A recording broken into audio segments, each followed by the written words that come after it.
Debido a que nosotros, para poder tratar o ingresar un agua de calidad a nuestra planta de tratamiento, tiene que tener una serie de normas, tiene que cumplir una serie de normas, parámetros. Darles un resumen, son como 7 procesos que tiene el agua para llegar recién a un tanque de almacenamiento.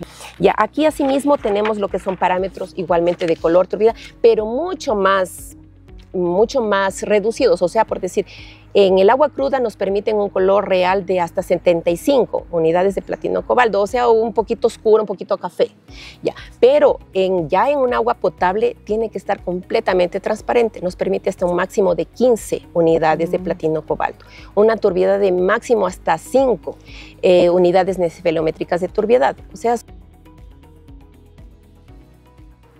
Bienvenidos y bienvenidas a un podcast más de ACMUS al aire. Estamos emocionados nuevamente de que ustedes estén con nosotros en este espacio dedicado a explorar la conexión entre nuestra comunidad y la naturaleza. Mi nombre es Cristina Sáenz de Fundación Ecolíderes La Cascarilla y en este tercer episodio hablaremos de algo súper importante que son las ACMUS y su relación con la calidad del agua que llega a nuestros hogares de nuestra ciudad de Loja.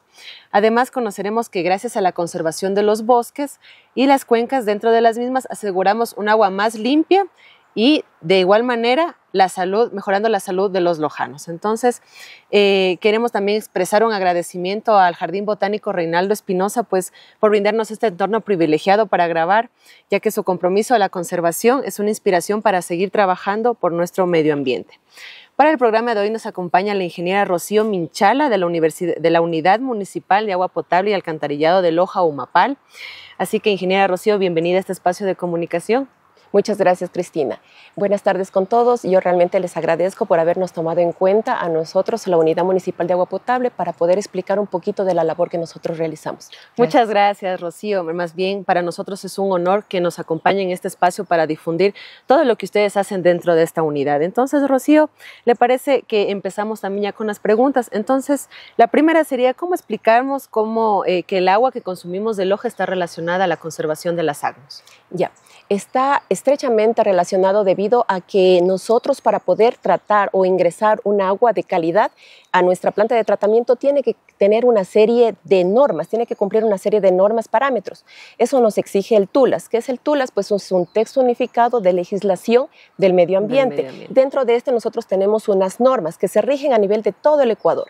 Entonces es por eso que nosotros tenemos que tener un agua que cumpla con esos requisitos. Claro que sí, por eso es todo muy para necesario. Cuidar nuestra salud, que es justo lo importante y lo relevante que queremos también recalcar este día. Y bueno, ¿cuáles serían las principales fuentes de agua de donde viene el agua para la ciudad de Loja? Ya, bueno, actualmente tenemos como 6 plantas de tratamientos solo dentro de la ciudad de Loja. 3 de las más importantes, incluso con mayor caudal, son la planta de Carigán, la planta de Púcara, la planta de Curitroje, y tenemos otras pequeñas que son Cajanuma, Ajeúl y Samana. Lo que es a lo que llega la planta de Carigán son fuentes de agua como la de Los Leones, que viene incluso desde una conducción bastante larga, extensa, que viene desde Zamora incluso. Tenemos la otra planta de tratamiento que es de Púcara. Ahí llegan 4 fuentes de agua, las cuales son la del Carmen, Pizarros, Jipiros y el Carmen. San Simón. Claro, San Simón, así es. Claro, y especialmente a veces sabemos nosotros escuchar, por ejemplo, yo vivo en el barrio de la Catedral.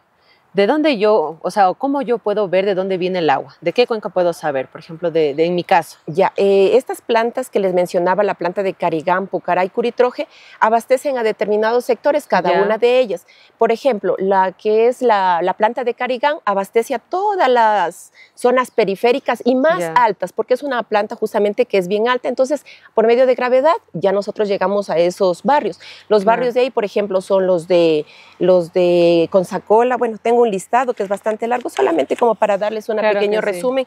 Por decir un ejemplo, los barrios que abastece Carigán son El Manzano, 8 de diciembre, La Florida, Carigán, Lolita Samaniego, Pucacocha, Sauces Norte, Chuchuhuayco, La Campiña, una parte también de Samana, la universidad y así, algunas de ellas. Claro. La de Pucará, en cambio, abastece justamente la que usted estaba mencionando, que es la catedral. Centrales, la catedral son los barrios más centrales, son los barrios que inició la ciudad de Loja, por claro. decirlo así. Por eso tenemos lo que son la Argelia, Ciudad del Electricista, Pucará, Los Geranios, Los Molinos, Parque Infantil, Bellavista, San Pedro, Los Faiques, San Sebastián, El Valle, Gran Colombia, La Inmaculada. Claro. Entre algunos de los barrios. Claro, y eso es súper relevante de nosotros que como lojanos tenemos que saber de dónde viene el agua, porque bueno, como Ecologías La Cascarilla también hemos trabajado en una campaña con la Universidad Técnica Particular de Loja y Naturaleza y Cultura Internacional, donde mencionan que, bueno, la campaña se llama El agua no viene del grifo. Entonces, queremos recalcar y seguir recalcando esta campaña porque muchas personas que preguntamos es que a veces abren la llave y el agua está ahí, pero el agua no viene de ahí, sino que es mucho más atrás, como usted nos menciona, viene del Pucará, de Pizarros, de San Simón. Entonces, son plantas muy importantes, más que todo de conservación.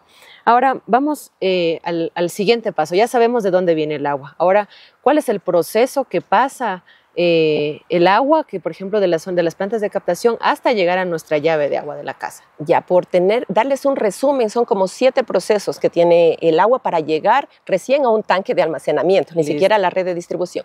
Estos pasos son, desde una fuente de agua, nosotros la traemos por medio de una tubería bastante grande hasta la planta de tratamiento. Ese primer paso entonces va a ser llegar a una planta de tratamiento, que es el agua cruda. De ahí viene el siguiente paso, el paso 2, que es la mezcla rápida. Ahí, dependiendo de la calidad del agua, cómo nos llegue, nosotros adicionamos lo que son químicos al agua. Obviamente son químicos que cumplen con la normativa para poder dar un tratamiento al agua. Luego pasamos a la siguiente, que es el proceso de floculación. El siguiente proceso es el decantación. En el anterior proceso, que es la floculación, es una mezcla del químico con el agua. Luego de eso va la decantación. Aquí, ¿qué es lo que hace? Que es que aquellas partículas que se formaron acá, que se llaman flóculos, que es el flóculo, son partículas que se forman de mayor tamaño y mayor peso y que están dando color y turbiedad al agua. Okay. Entonces se forma esta partícula, se llama flóculo, y esta se viene a sentar en esta etapa de decantación. Esa es la 4. La siguiente etapa es la filtración, y luego de esto vamos a lo que es la cloración, desinfectar por completo el agua para tener un agua pura, un agua sin microorganismos, un agua transparente y cristalina. Y de ahí, de esta última etapa, vamos a lo que es el proceso de almacenamiento o de llegar hasta los tanques de reserva. Listo. Y en los tanques de reserva tienen una capacidad también dependiendo del barrio, ¿no es cierto? Sí. Ya. Y de ahí, por ejemplo, cuando llega a la casa, a veces, no sé, depende mucho a veces de la hora del día, a veces llega como turbiedad. ¿Por qué se da a veces o a veces como que se ve un poco espumosa el agua? Ya, bueno, a veces nosotros también hacemos controles de calidad, no solamente hasta la planta de tratamiento o hasta el tanque de reserva, sino que también vamos más allá, vamos hasta la red de distribución, vamos a algunas domiciliarias. Claro, obviamente las domiciliarias que nos dan permiso, por ejemplo, tiendas, ferreterías, lugares donde tienen abiertas las puertas para servicio al cliente. Ahí nosotros llegamos y pedimos permiso para tomar una muestra de agua. Ahí suelen preguntarnos justamente eso que nos dice, que el agua nos llega lechosa. Nos llega lechosa con muchas burbujas. Claro. Entonces ellos piensan que puede ser un exceso de cloro en el agua. Bueno, esto ha habido muchas preguntas por parte de la ciudadanía y tratamos de explicarles a los que nosotros hemos podido, y a buena hora tenemos esta apertura para poder nosotros explicar a mayor personas. Sí, estos burbujeos que suceden dentro de la tubería no es nada más que una presión del agua, es una presión del agua. Si ustedes dejan a esta agua que toman, la ponen en un vaso transparente de vidrio, le ponen el agua, van a ver al inicio lechosa en verdad, pero luego van a ver que solamente son unas burbujitas de agua, unas burbujitas de aire, y que llegan a la parte superior y luego van a ver una agua completamente transparente. Solamente es presión de aire. Nosotros podemos determinar de que hay un exceso de cloro por medio de los equipos. Claro. Tenemos los colorímetros, que son los que nos permiten ver en realidad cuánto es la cantidad de cloro que debe de tener esa agua, cuánto tiene. Claro, y eso es muy importante como ciudadanos también, internacionales, y aprender más que todo aprovechando este espacio, que no es que está mal el procedimiento de potabilización ni nada, sino que a veces existen estos problemas, ¿no? de que existe aire en las tuberías y tal, entonces por eso podemos tener estas las burbujas, ¿no? en el agua. Entonces, más bien, qué bueno que se ha dado el espacio para aprender esto y también no mal informar, que eso es importante. ¿Cuáles desafíos creería que son los que está enfrentando ahora la planta de tratamiento? Y más que todo en calidad de agua también. Bueno, depende a veces de la temporada, sinceramente, porque cuando estamos en tiempo de verano, por lo general vamos a tener un agua de buena calidad, porque las fuentes de nosotros son muy buenas. Entonces nos llega una agua transparente, cristalina, que únicamente pasa por los procesos sin necesidad incluso de agregar químicos, pero sí tiene que llegar a la última etapa, que es la cloración, y ahí sí obviamente tenemos que desinfectar el agua, porque tenemos que mandarlo un agua con una determinada cantidad de cloro, que es de 0.3 hasta 1.5 partes por millón o miligramos por litro. Eso nos exige la norma, entonces nosotros necesariamente tenemos que clorar las aguas para que llegue un agua saludable. Claro, y por ejemplo, otro de los parámetros, o mejor dicho, de los desafíos que enfrenta sería tal vez la infraestructura, porque a veces se menciona mucho que como ya tienen algunos años y tal, incluso tenemos algunos daños en la captación de agua. Entonces, quizás, ¿qué se podría potenciar? Usted que está al frente de la unidad de Umapal, ¿cómo se podría potenciar aún más? ¿O cómo involucrarnos incluso como ciudadanos a apoyar a cuidar estas áreas? Claro. Bueno, nosotros... digamos, faltando terminando de contestar la pregunta anterior, hay ciertas temporadas en invierno que a nosotros nos llega un agua como que con mayor color, mayor turbiedad y mayor cantidad de sedimentos. Aquí nosotros sí necesariamente tenemos que agregar mayor cantidad de químicos y para nosotros sí repercute en un gasto adicional. Claro que lo tenemos nosotros planificado, lo tenemos presupuestado, pero obviamente son gastos que luego se ven reflejados en las tarifas de las cartas de agua. Y respondiendo a lo siguiente, bueno, yo soy un técnico, primeramente para aclarar, yo soy un técnico más de la unidad municipal, claro que sí tengo mis años ahí dentro de Umapal y nosotros anualmente hacemos lo que es un plan operativo. Y dentro de ese plan operativo nosotros nos basamos en 5 años anteriores para saber cómo han venido los cambios climáticos dentro de nuestra ciudad. Y es por ello que hemos visto que sí es necesario tener que cuidar nuestra agua, nuestras fuentes de agua, porque cada vez se ven como que más, van subiendo como que así decir la contaminación del agua. Claro. No solamente en las fuentes de agua, sino también obviamente en nuestros ríos. Y por eso es que nosotros asimismo hacemos un llamado a la ciudad, aprovechando el espacio, hacemos un llamado a la ciudadanía para que ayudemos a conservar.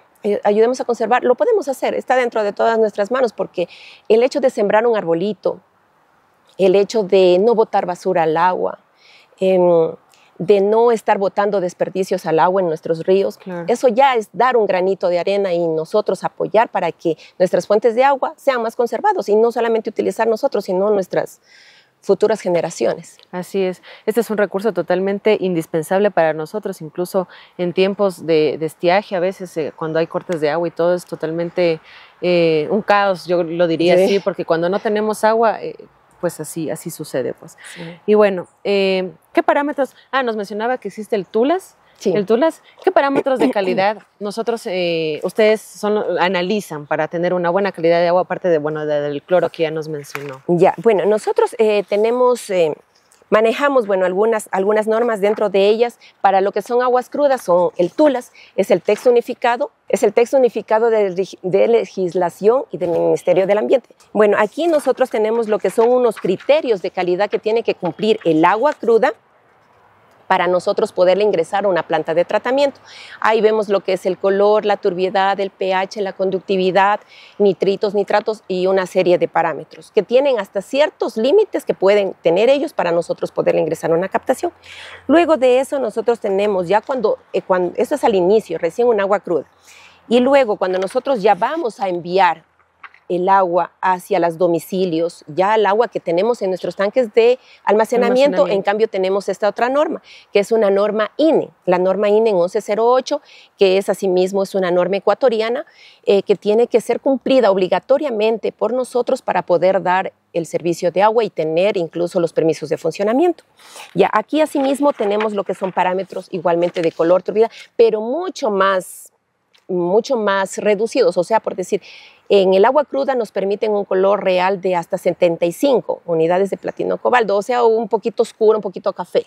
Ya. Pero ya en un agua potable tiene que estar completamente transparente. Nos permite hasta un máximo de 15 unidades de platino cobalto. Una turbiedad de máximo hasta 5 unidades necifelométricas de turbiedad. O sea, son unas aguas prácticamente transparentes, cristalinas. Y el cloro, lo que le decía, el cloro tiene que estar de 0.3 hasta máximo 1.5 partes por millón. ¿Por qué?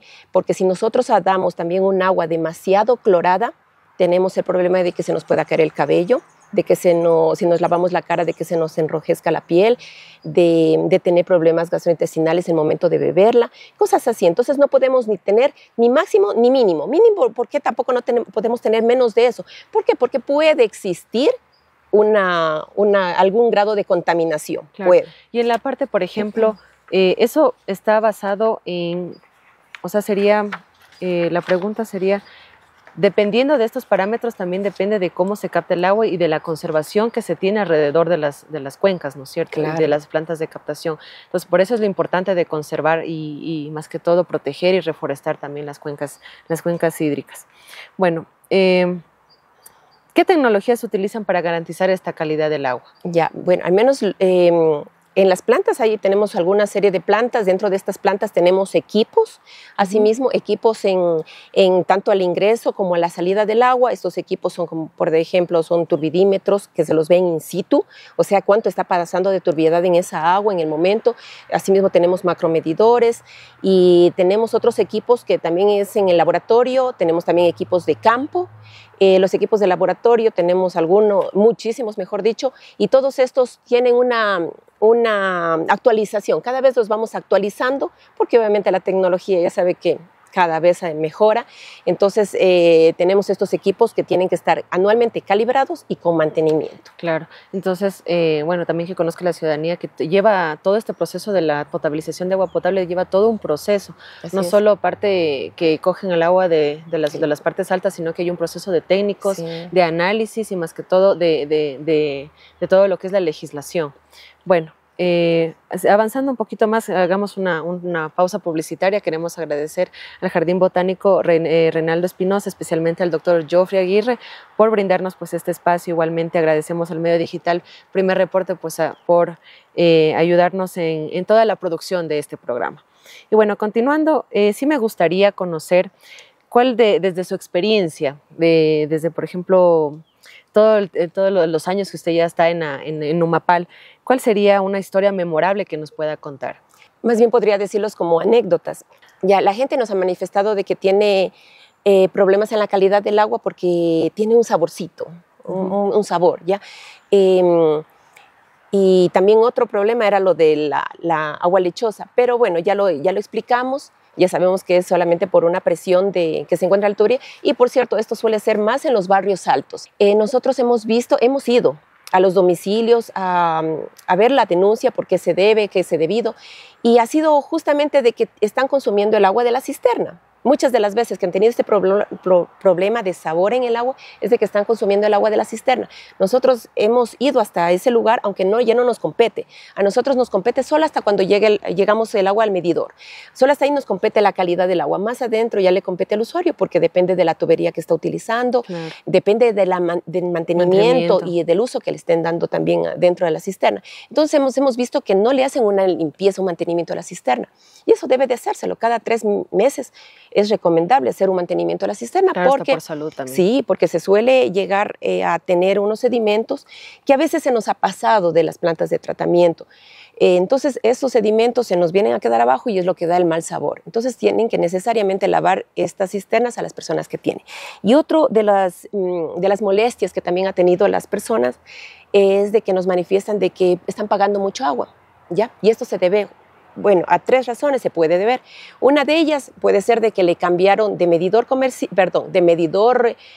normal domiciliario a medidor comercial. Entonces ahí obviamente van a pagar más. ¿Por qué les han puesto por medidor comercial? Porque a lo mejor acabaron de poner una tienda, pusieron un micromercado o tienen tal vez departamentos de arriendo. Entonces ahí cambia el medidor, ¿ya? Una es esa. La segunda puede ser de que como somos humanos, puede ser de que el momento de que hicieron la medida, la lectura, al medidor no le tomaron bien la medida.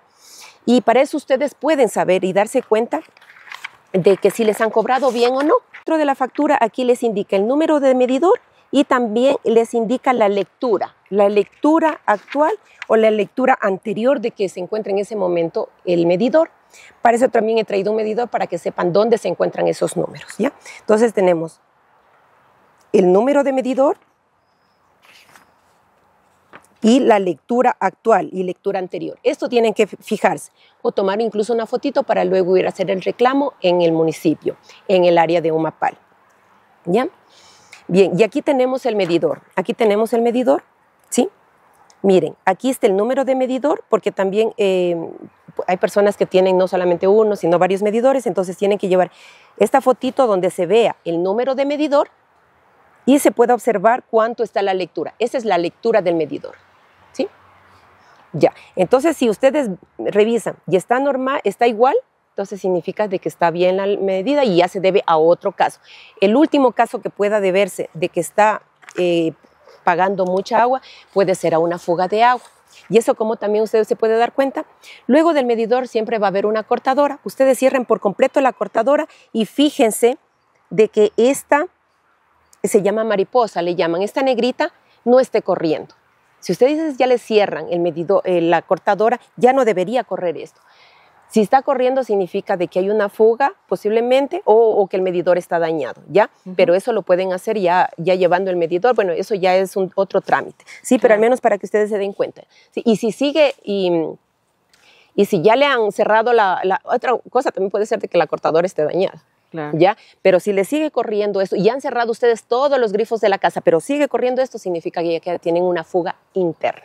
Tienen que arreglar. Ajá. Muchas gracias, ingeniera Rocío. Creo que ha sido un conversatorio muy interesante, sobre todo por el hecho de que nos ha explicado los procesos de cómo es la potabilización del agua, desde la captación, incluso el procedimiento para la lectura también de lo que es el agua y lo que estamos pagando. Como ciudadanos es súper importante también que nosotros aprendamos sobre estas medidas.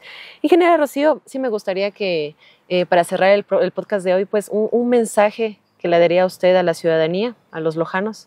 Ya, claro que sí. Decirles que el agua es vida.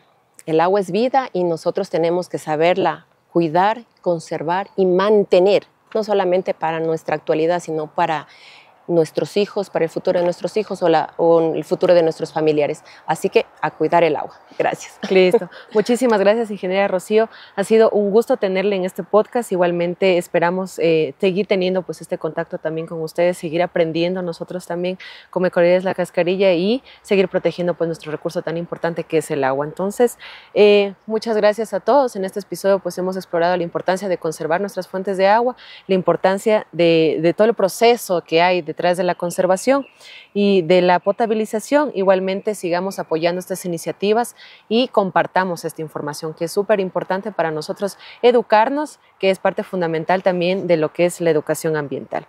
Entonces sigamos trabajando juntos por un futuro mejor. Agradezco nuevamente al Jardín Botánico Reinaldo Espinosa, igualmente al medio digital Primer Reporte por la producción y muchas gracias y nos vemos. Gracias. Gracias.